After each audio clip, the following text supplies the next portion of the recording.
As I begin this talk on the Covenanters migrating to America, I do want to let you know of the sources that I'm indebted to for this particular talk. And one, of course, is David Carson's doctoral dissertation on the migration of the Covenanters to America. I think he was a professor of political science at Geneva College for a while. But he did the church a great service in documenting much of this history that I'm going to relate to you today. And then, of course, Bill Edgar and his two-volume series on the church history since 1871 through the 20th century. Those two documents were of use to me in preparing this talk.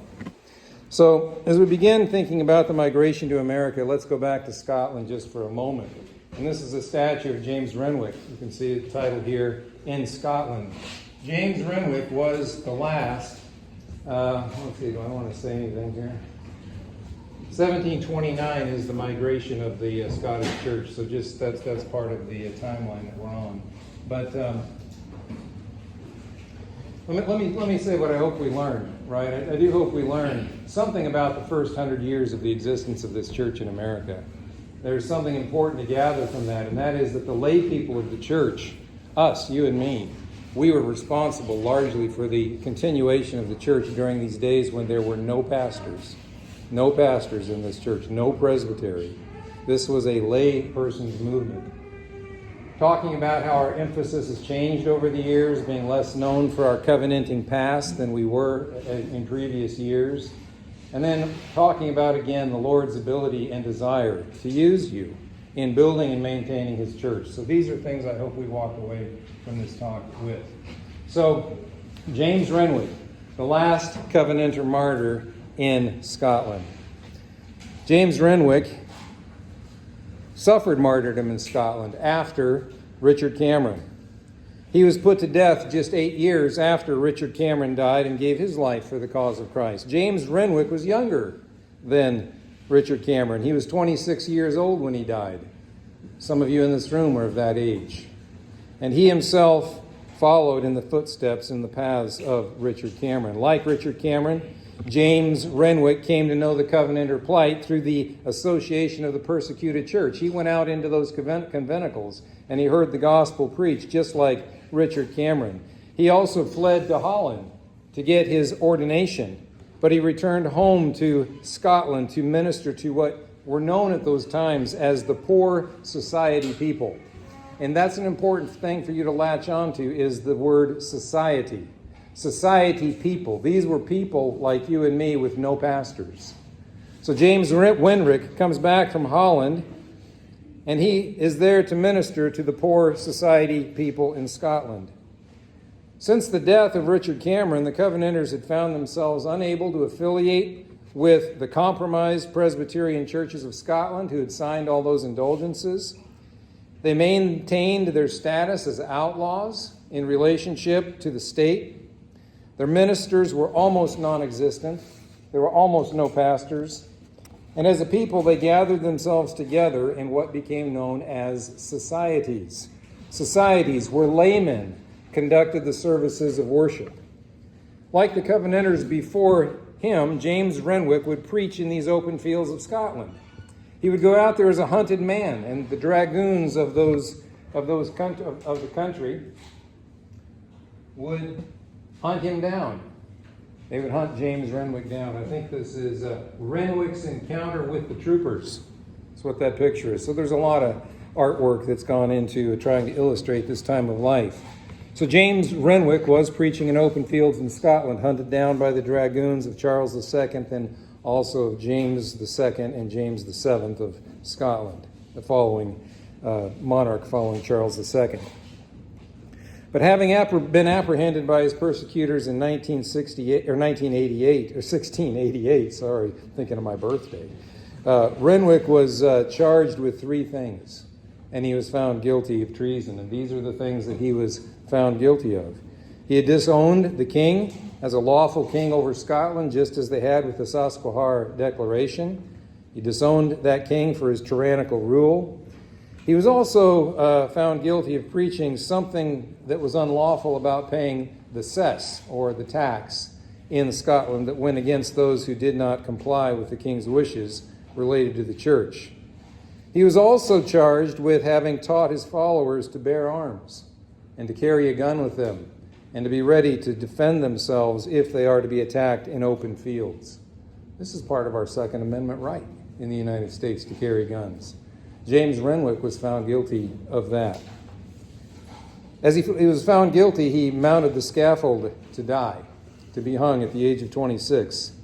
And Renwick gave the following last words. And as I read these, let me ask you if there's one thing I say here that you wouldn't say. If Renwick is not being hung for something that you wouldn't say, or that I wouldn't say. Renwick stands on the scaffolding and he says, "Dear friend, I die a Presbyterian Protestant." He says, "I own the words of God as the only rule of faith and life." He said, "I own the Westminster Confession of Faith, the larger and shorter catechisms." He said, "I own the National Covenant of 1638 and the Solemn League and Covenant of 1643. And he said, "I leave my testimony of approving our preaching in the fields and defending the same by arms." He said, "I leave my testimony against popery, against prelacy, against all profanity and everything contrary to sound doctrine and the power of godliness. I leave my testimony against the encroachments made upon Christ's right to rule as the prince of the kings of the earth," Revelation 1:5. And with these words, James Renwick sealed his death. The Covenanter Church was now scattered everywhere. They had become known as the Mountain Men in their dispersion because they scattered throughout the northern hills of Scotland. They were also known as the Cameronians since the days of Richard Cameron, or most often after the death of James Renwick, they became known as the Society People, the people having no pastors. How did they come to America? How did this ragtag band of Cameronians come to America? Well, it's often thought that they migrated to America with the pilgrimage of the Mayflower in 1620, but that is not the case at all. The Covenanters' migration didn't occur for another 100 years. Another 100 years after the Mayflower landed in America. The Mayflower carried a group of Church of England Puritans. That's who they carried. They weren't the Scottish Covenanters that you and I claim for our own family.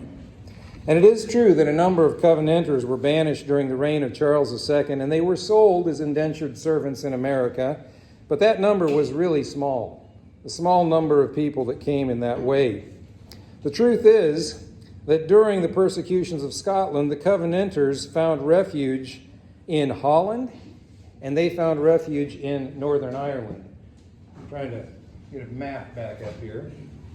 So they were here in the Netherlands, where in fact both Renwick and Richard Cameron got their ordination. And they also gathered themselves in Northern Ireland, or Ulster, in this northern territory of Ireland. That's where they dispersed. Unlike Holland, Ireland had no ministers. Most of the ministers who were finding refuge from the persecution went to the Netherlands. But in Northern Ireland, there were no ministers. And they had organized themselves into societies there that were led by laymen. In 1687, a year before James Renwick died, he writes, "There are sundry societies in Ireland that have come out from the defections of the times, who are keeping correspondence with us." It was from this group of lonely Scotch-Irish believers in Northern Ireland that the Covenanters came to America. This is where they originated from, Northern Ireland, after the persecutions in Scotland had run their course. Records show that during the turn of the century, that is, turning into the 1700s, large numbers of Scotch-Irish settlers came to America. They came from Northern Ireland in great numbers every year. They came from Ulster. Between 1728 and 1729, there were over 5,000 Scotch-Irish immigrants that came to America alone. Colonial magistrates in America would write, quote, "It looks as if Ireland is to send all of its inhabitants hither. For last week, not less than 6 ships arrived, and every day 2 or 3 arrive also." By the middle of the 18th century, Norfolk, Virginia was virtually a Scottish town.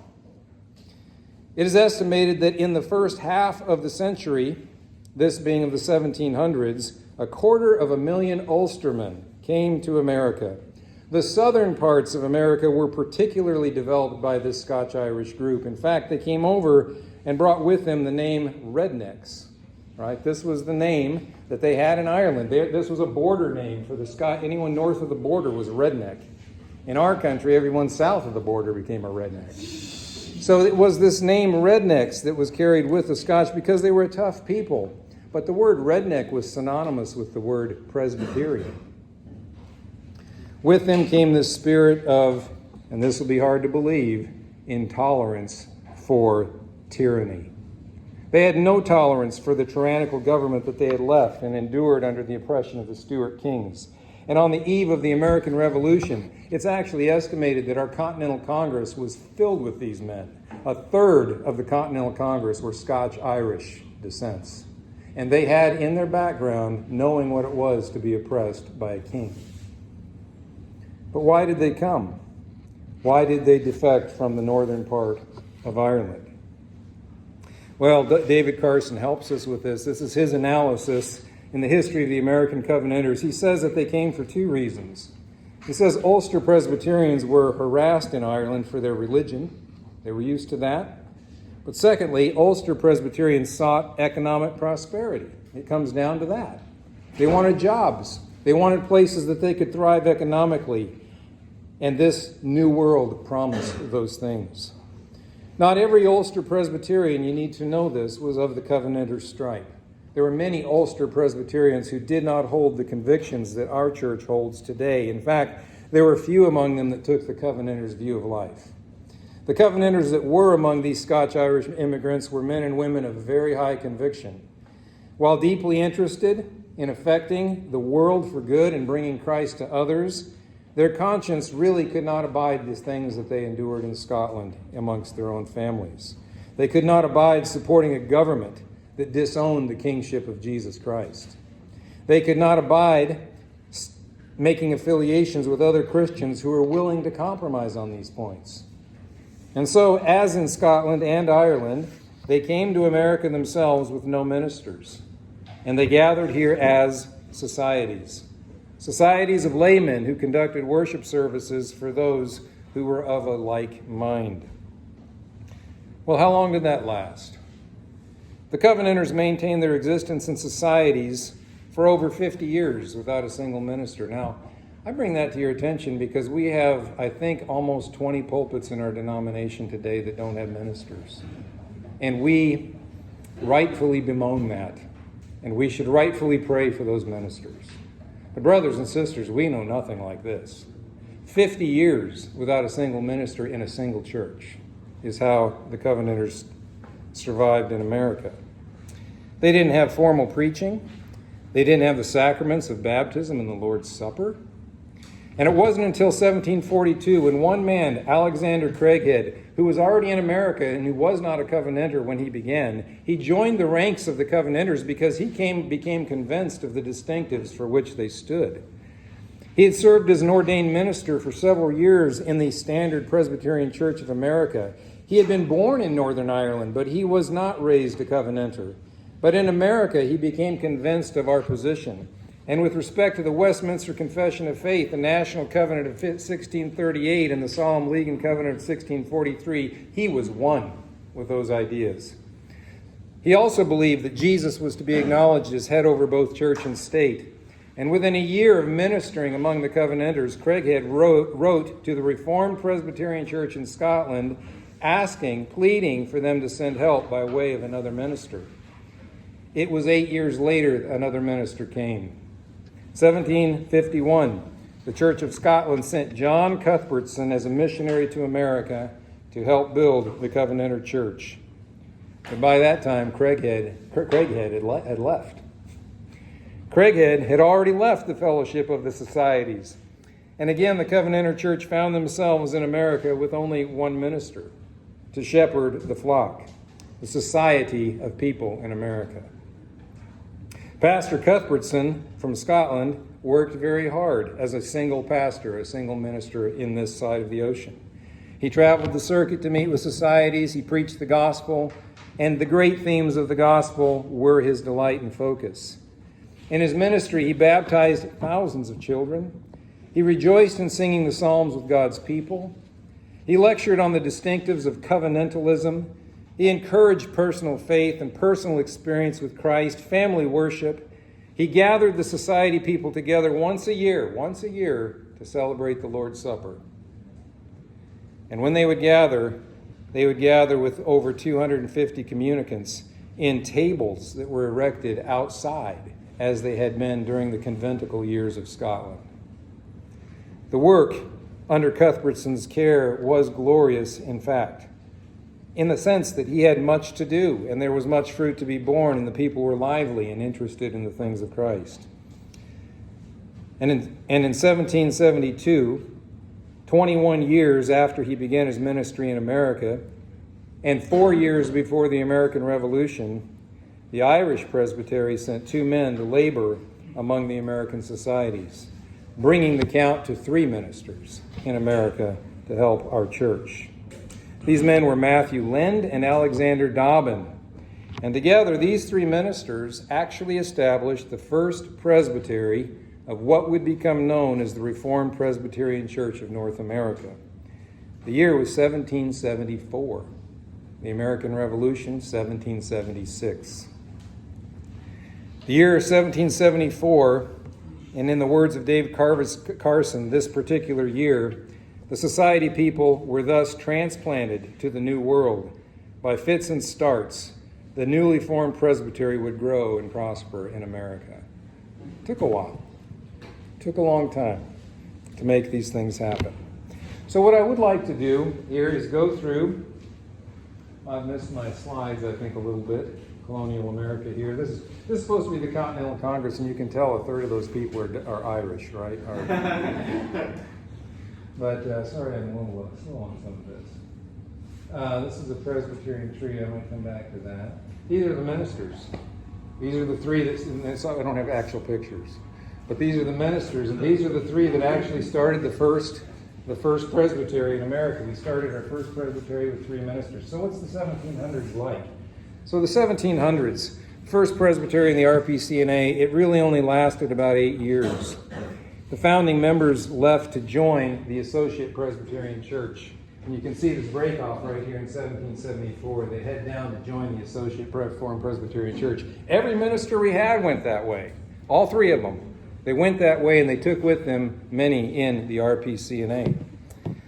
In this move, there was a minority of RPers who were left and who refused to leave the denomination. They felt those distinctive beliefs about the kingship of Jesus Christ were important.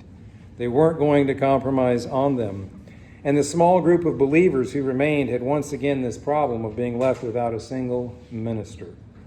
11 years later, in the summer of 1793, a minister came by the name of James McKinney. He arrived in America from Ireland, and the remnant of Covenanters was scattered all over the country, and McKinney got on a horse and went and looked for them. After 4 years of itinerant preaching, McKinney reorganized the group. He helped them to reestablish themselves as a loosely bound church.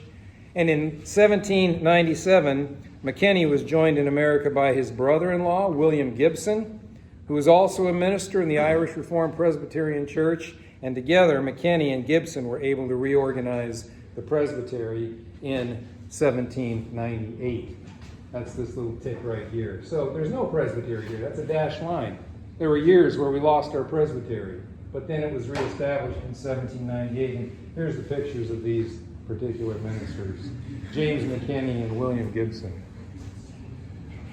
Photography wasn't the best in those days. So this is what happened. This is the way the church got started. After 4 years, finally, another minister comes to us from the Irish Reformed Presbytery, and the formation of our second presbytery ends up being permanent, and it is the very presbytery from which we have our own synod this very day. So what can we say about the RP experience in America during the 18th century? I think you ought to lop onto this very important truth. Above all, we can say that the RP Church in the 18th century was a movement of people like you and me. It was lay people. It wasn't the ministers. And it was not the structure of a presbytery that caused us to survive. This was a church that survived for almost 100 years with no ministers, with no presbytery. And you might have a biblical parallel to this situation discussed by Paul when he talks to Titus about the situation in Crete. You'll remember in Titus 1:5, Paul tells Titus that he needs to go and ordain elders in every city. The churches were there. There were no elders. There were no pastors. And Paul says to Titus, go and improve the health of these churches. So I hope you learn that the people were there. The church was there. The Presbyterian structure and the elders came later.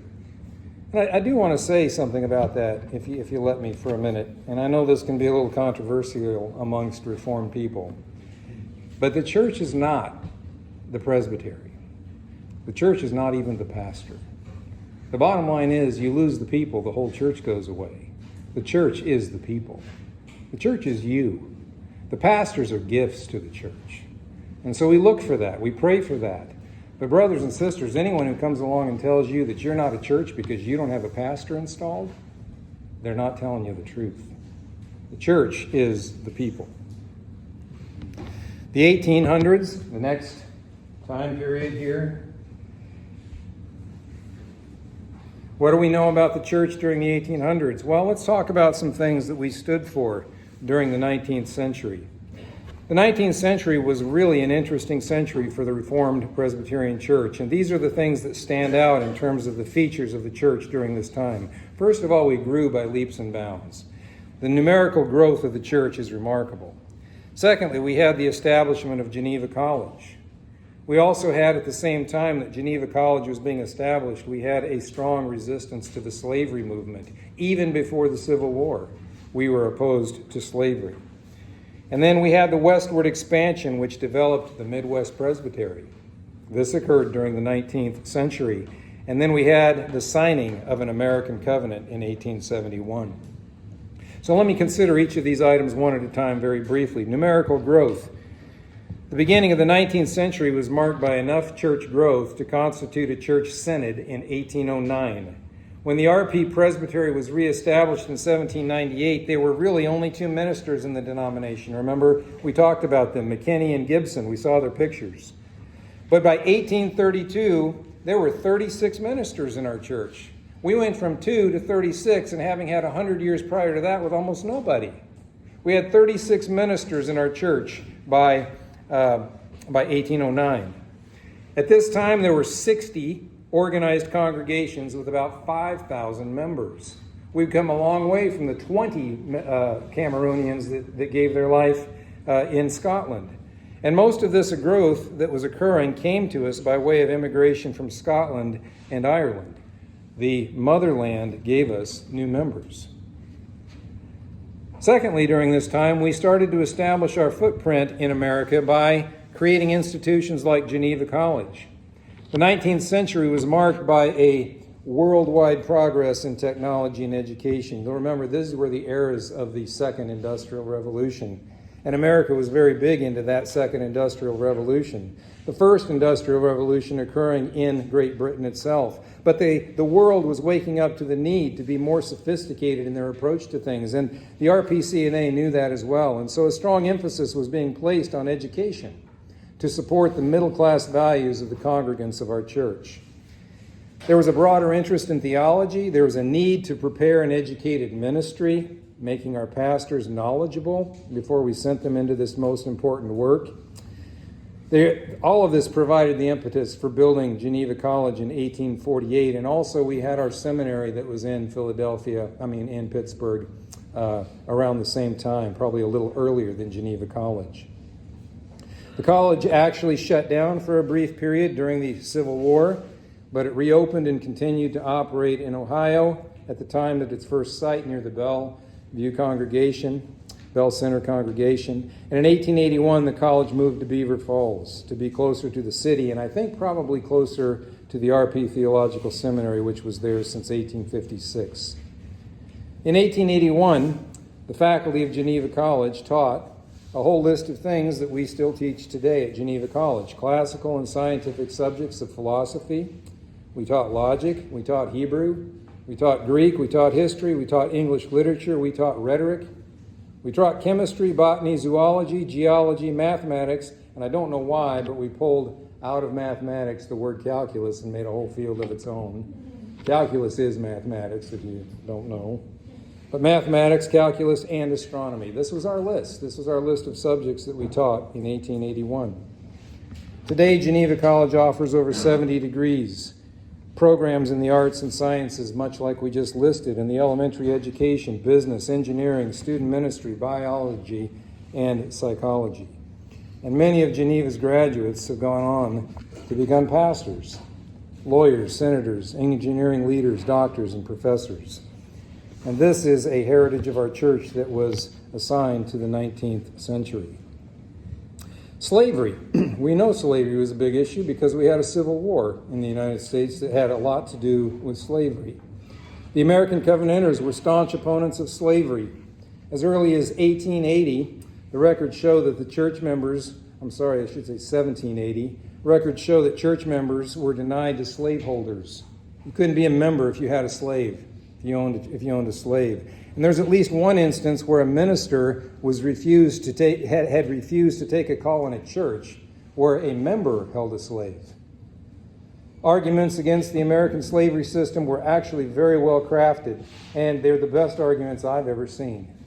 Their argument was essentially that the version of American slavery, this lifelong chattel slavery, where in fact a person owns another person, this was viewed as being much different than the form of slavery that you find in the Bible, where the Hebrews themselves did enslave men of other nations.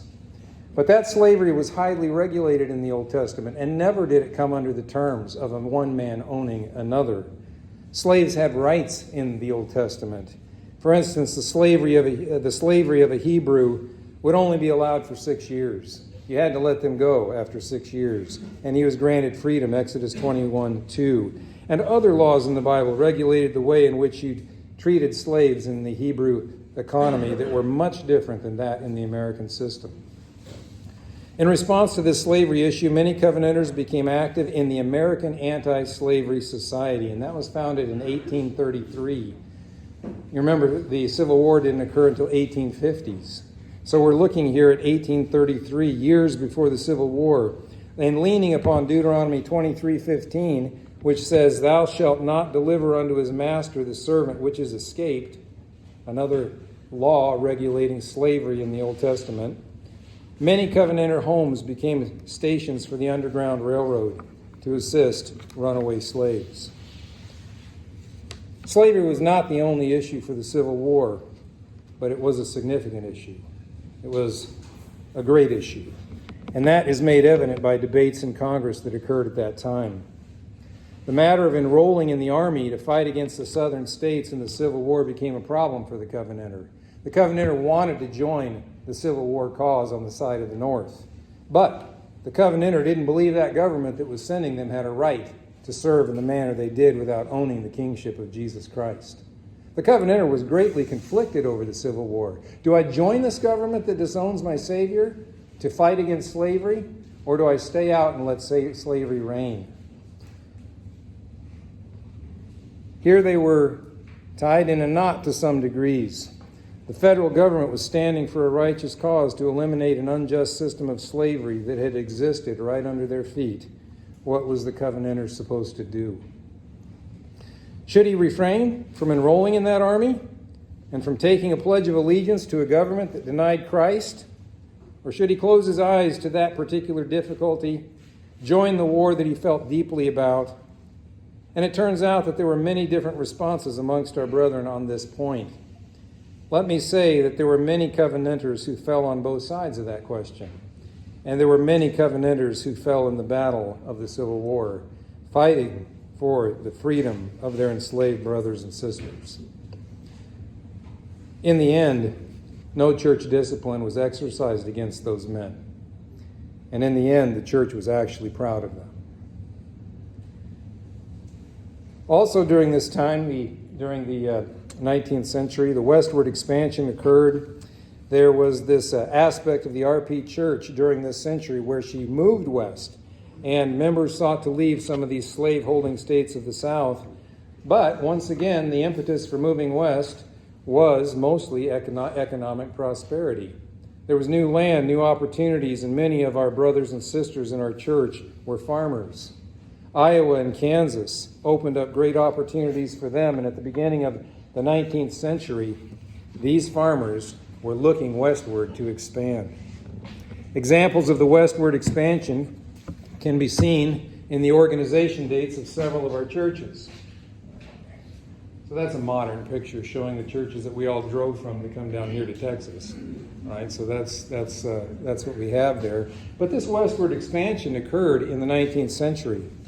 We find that many of you come from the churches from this westward expansion. For instance, the congregation in Washington and in Iowa, Washington, Iowa, was established in 1841, followed by Morning Sun.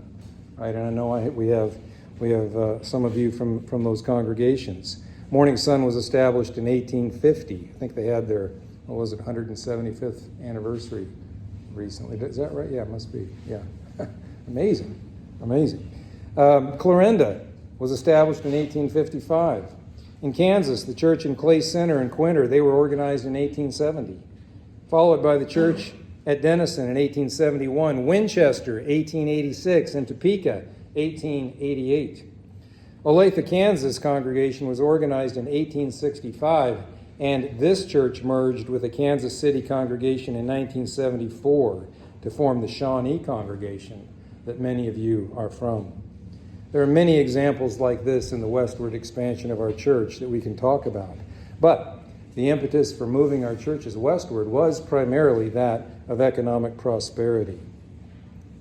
Lastly, in this particular time period, the American covenant was, in fact, written and signed. The American covenant of 1871. I didn't bring my church constitution with me, but if you have a copy of our church constitution, this covenant is in the back. The 1871 covenant, the American covenant that we actually formulated and wrote. And this is a crowning event of the 1800s in signing this particular covenant. The document itself, the church wanted for almost 70 years prior to its issuing. The presbytery ordered the document to actually be written in 1802. The drafts were prepared in 1823, another draft in 1848, another in 1859, but nothing suitable was actually finished until 1870. And at the Synod meeting of 1871 in Pittsburgh, Pennsylvania, this covenant was unanimously adopted. It was signed by the presbyters. There was only one dissenting vote of all the presbyters that signed it. And this was the first, and I'm going to say almost the only, American covenant that our church ever made. It was the covenant that we look back to with some nostalgia. But these were the days when we believed that covenanting was part of the Christian's obligation, particularly with respect to the state and with one another. Other attempts to modify this covenant did occur in 1921 and 1953, but they really did not go anywhere to displace the 1871 version. Extant copies of this covenant still exist in church libraries, and there's one there, right, and throughout the country. But what's in the covenant? So these are the things we promised in this covenant. First of all, let me say the covenant opens up, just like the other covenants in Scotland, with great words of repentance and sorrow for sin on the part of the American covenanters. The covenant begins with that confession of sin. And one of the sins which they confess is that the church had not established an American covenant until 1871. They had waited so long. The covenant continues to promise, as you see, to live for the glory of God, to worship God according to his commands. That was a promise that the covenant made. To work for the reformation of America, to strive for church unity, to exercise foreign missions, and to contend earnestly for the faith. There were mixed inside these covenant promises for family worship, and that we would engage in that, and that our children would be brought up in the faith that we had inherited from our forefathers. There was a promise to stand against the Roman Catholic Church, still going in 1871, to stand against them and their heretical teachings, to uphold Presbyterianism, to actually evangelize the Jewish nation, in accordance with promises made to that nation in Romans 11 and 10. They also promised to affirm the kingship of Jesus Christ over the nations. This covenant actually never references the National Covenant of 1638 or the Solemn League and Covenant of 1643, but the true heritage of the church in 1871, this particular covenant embodies much of its spirit. So that was what happened in the 19th century. Well, let's consider the 1900s on up to today as to where the church is. And I really do want to acknowledge Bill Edgar's work on this and his analysis and where the church has come. And these are wonderful books to read. Lots of little trivia and memorabilia to pick up on. For instance, I love this one. Does anyone know that Geneva College actually played football against Harvard? You know that? Who won? Geneva. Okay. Amazing. Interesting stuff. Kind of interesting things. But in his book on the history of the Reformed Presbyterian Church in North America, Edgar describes the modern-day church that has become actually less focused on covenanting. Right? 1871 was the last time we signed a covenant. And we've simply become more focused on being what, in his words, our RP. We're more focused on our belonging as a congregation in the church under various headings that we now are known for. Throughout the 19th century, there were 5 covenanter distinctives, and so this is the 1800s. These distinctives were what made this church stand out among other churches, and they were known as these. First of all, we focused on the mediatorial kingship of Jesus Christ, which we still do. We still emphasize the kingship of Jesus Christ. The RPs have always had a high view of the kingship of Jesus Christ over the nations. And honestly, that doctrine sounds strange in the ears of many of our Christian brothers who are not part of our denomination. We believe that our government should, in fact, embrace Christ as its head, even though it hasn't. We've never changed our view on that point. We were known in the 19th century for a position of political dissent, where we would not only join and serve in the U.S. government, but we would also refrain from voting. By 1967, the church's commitment to political dissent had actually waned a fair amount, and the fundamental doctrine of Christ's kingship over the nations was held fast, even though we did participate in voting and joining the army and so forth. Many RPs vote today. Many join the army and many serve in the government today. That would not have been the case in the 19th century. Second and third distinctive known about our church in the 1900s was that we sang psalms. And in fact, some in the pagan world referred to Christians, knowing our practice, as psalm singers. That was a derogatory remark, that we were psalm singers. And our a cappella singing. Our church committed to the purity of worship. We never faltered in that, and to this very day we don't. We practice exclusive psalmody and a cappella singing regularly, and I want to say to you, if you have not thought through the doctrines of that, and I'm going to guess most of you have not, because it's not a common thing to think through. We love singing the Psalms. The greatest argument for singing the Psalms is singing the Psalms, but do you know why the RP Church does not sing the Psalms? Do you know why the RP Church does not use musical instruments? These are not matters of our ideas. These are not matters of our preferences. We believe the Scriptures teach these things. And so if you do not know those things, I can pretty much guarantee you, you will not adhere to those doctrines until you understand them. So I encourage you, this isn't the place, but I encourage you to know that a cappella singing and psalm singing is a biblical practice. It's derived from the Scriptures. It's not a tradition we just keep going with.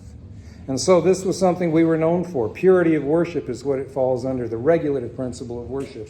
Westminster Confession of Faith, chapter 21, and so on. All of the Reformed confessions, all talk about this.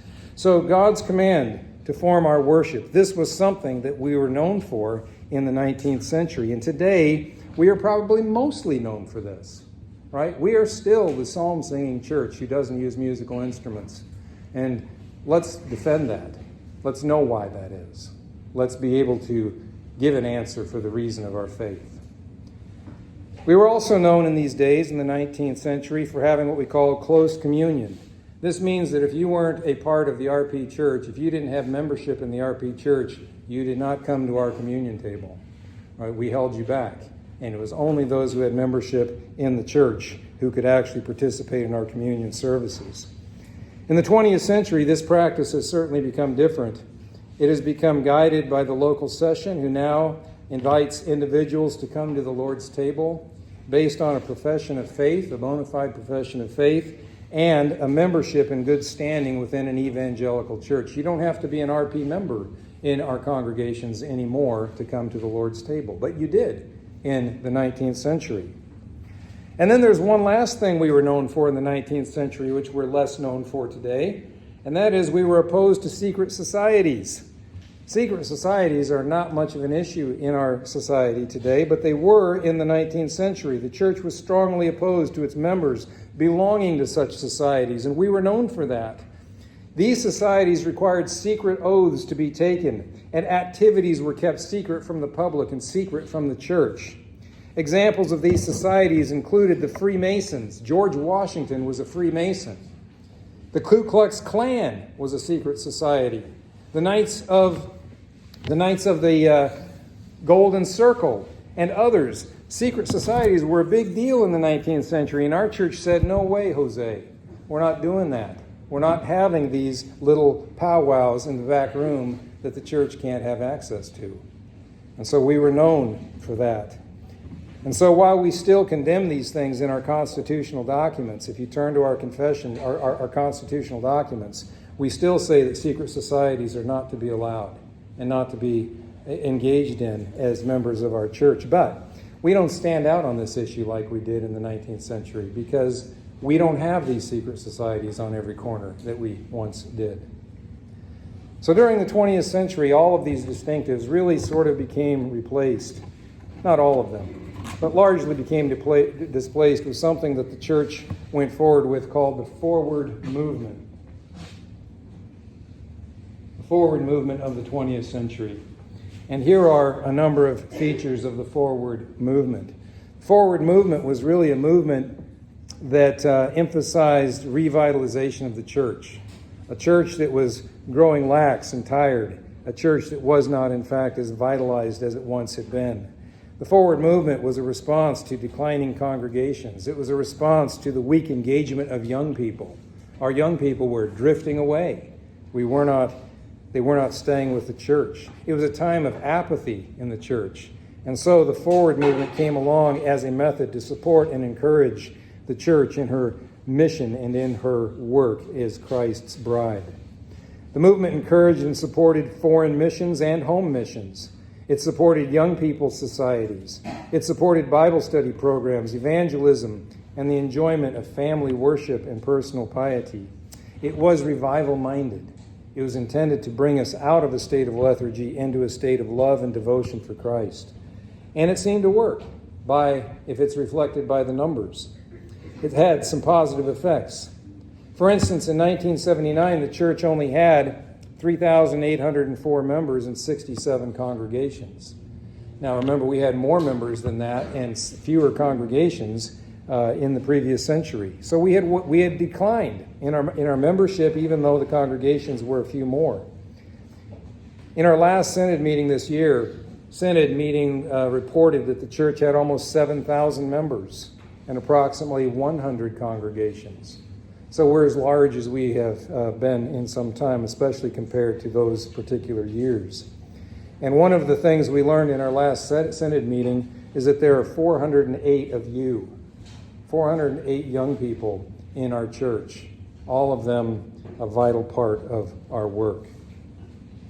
So this is where the church came from. This is where the church is today. This is where you and I are as we serve the Church of Jesus Christ. And I want to conclude this talk by just recognizing that it's good to note that the Lord loves to rehearse the history of his people. We go over this and it's not a waste of our time. How much of the Bible is devoted to history? How much of the scriptures are devoted to singing of psalms that rehearse the history of the church? You see, God is a God who loves covenants.